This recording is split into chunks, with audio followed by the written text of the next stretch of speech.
He came to the gym for peace, to focus, to rebuild, to breathe again. But from the moment he walked in, whispers followed him like shadows. The owner's smile wasn't just curious. It was calculating. She said it like a compliment, but it carried something colder, something that made every muscle in his body tense. What started as a workout turned into a silent test of dignity, of patience, of what it means to be seen but never respected. What really happened inside that gym changed everything. He had worked hard to rebuild his confidence. After years of struggling to find his footing in a world that often judged him before knowing him, the gym had become his sanctuary. Thomas wasn't just lifting weights, he was lifting pieces of himself, the fragments of dignity that years of subtle prejudice had chipped away. The rhythm of his routine brought peace. Early mornings, headphones on, focus locked in.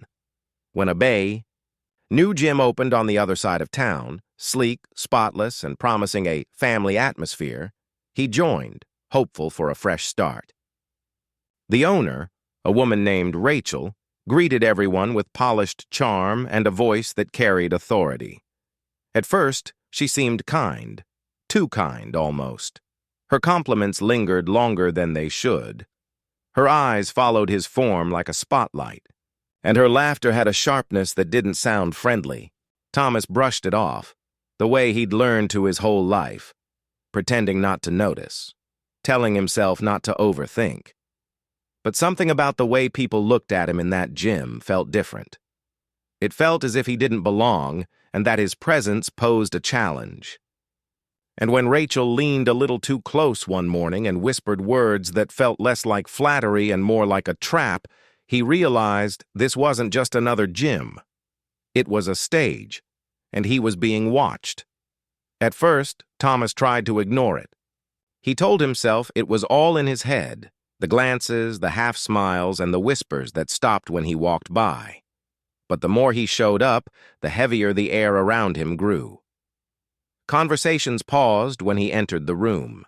Machines that were always free suddenly became reserved. And Rachel, the owner, always seemed to appear at the strangest times. She'd stand too close when he lifted, her voice cutting through his music. "You make these workouts look effortless." The words sounded flattering, but her tone carried something else, a mix of ownership and entitlement that made his skin crawl. When she laughed, others followed like they were watching a performance he never agreed to be in. It wasn't just her words. It was how she acted when he was near, adjusting her posture, lowering her voice, then turning cold the moment someone else walked by. One afternoon, when he asked to use a bench, another member smirked and said, "You sure you belong here, man?" Rachel was right there. She didn't correct him. She just smiled and said, "Let's not make this a scene." That was the moment Thomas realized he was never truly welcome. He had paid the same fees, followed the same rules, and worked just as hard. Yet somehow, his presence was a problem to be managed, not a person to be respected. Days passed, and the tension grew thicker. His workouts turned from therapy into survival, every rep powered by frustration, every set interrupted by stares. Then one morning, his locker was open. His gym bag spilled on the floor. A note was stuck to his water bottle. "We like watching you sweat." His hands shook. He looked around. Everyone avoided his eyes. When he approached Rachel, she tilted her head, feigning concern. "Oh, Thomas, maybe you're just overreacting. People joke around here. Don't take it personally." Her smile didn't reach her eyes. It never did. He started recording his experiences, the stares, the remarks, the smirks. Each clip told a story that was hard to watch. He thought maybe if he gathered proof, someone would finally see what he saw. But one evening, as he finished his workout, he noticed his phone missing. The security cameras? "Conveniently down," Rachel said with that same practiced grin. That night, as he sat in his car, the lights from the gym flickered across the windshield. His hands gripped the steering wheel, jaw clenched. He wasn't just battling a few cruel people, he was fighting a system that smiled in his face and erased his truth behind closed doors. And deep down, he knew something worse was coming. The morning it happened, the gym was busier than usual. Music thumped, conversations blurred, and the air smelled like sweat and tension. Thomas kept his head down, focused on his reps, pretending the whispers didn't exist, pretending he couldn't feel Rachel's eyes on him from across the room. Then came the voice, loud, sharp, echoing across the floor. "Excuse me, sir, you can't record in here?" Every head turned. Thomas froze, confused. His phone sat face down on the bench, untouched. "I'm not recording," he said calmly. But Rachel was already walking toward him, heels clicking like a countdown. She snatched the phone up before he could move. "We've had complaints," she said, her tone dripping with authority. "Several members feel uncomfortable around you." The room went silent. The word uncomfortable cut through him like glass. He looked around. Faces he'd seen for weeks, now blank, avoiding his eyes. No one spoke. No one moved. Rachel held the phone high, like evidence in a trial.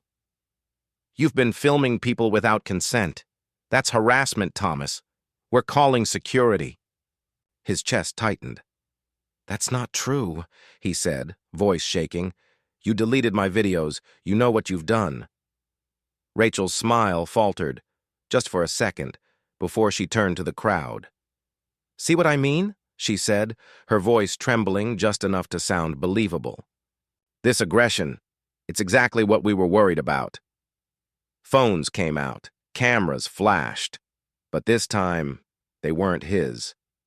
Thomas felt his world collapse in slow motion. Every injustice he'd buried, every silent moment he'd endured, it all exploded in that one scene. The security guard approached, hand on his belt, eyes already decided. "Sir, I'm going to have to ask you to leave." Thomas looked up, not at Rachel, not at the guard, but at the people watching. The same people who'd laughed with him, spotted his sets, and borrowed his towels. None of them spoke. He realized then it wasn't just Rachel. It was everyone's silence that made her powerful. And as he walked out under the cold glare of 100 eyes, one thought echoed in his mind. How many times will the truth be erased before someone finally sees it? Thomas never went back to that gym. For days he replayed the scene in his head. Every stare, every false accusation, every moment his truth was turned into a lie. He wanted to forget, to move on. But silence had followed him home. He had spent his whole life staying quiet to survive. But this time, silence felt like surrender. "So," he wrote. He poured everything into words, the subtle insults, the laughter, the note in his locker, and the humiliation that had been dressed up as policy. And when he finally shared his story online, it spread faster than he could imagine. Thousands of comments, messages, and stories poured in from people who had lived through the same invisible war, the kind fought not with fists, but with glances, whispers, and fear. The gym tried to deny it at first. They released statements, deleted reviews, and called it a misunderstanding. But then someone leaked the footage, the day Rachel humiliated him in front of everyone. The truth was there, raw and undeniable. Rachel's empire started to crack. Sponsors pulled out. The family atmosphere slogan vanished overnight. But for Thomas, it wasn't about revenge. It was about validation. Proof that what happened to him mattered. Still, he knew his story wasn't unique. For every Thomas who spoke up, there were countless others still trapped in silence, afraid their truth would be erased or twisted into something else. He looked at the thousands of comments under his post and whispered, "Maybe this time they'll listen." But deep down, he knew this was just one chapter in a story far larger than his own.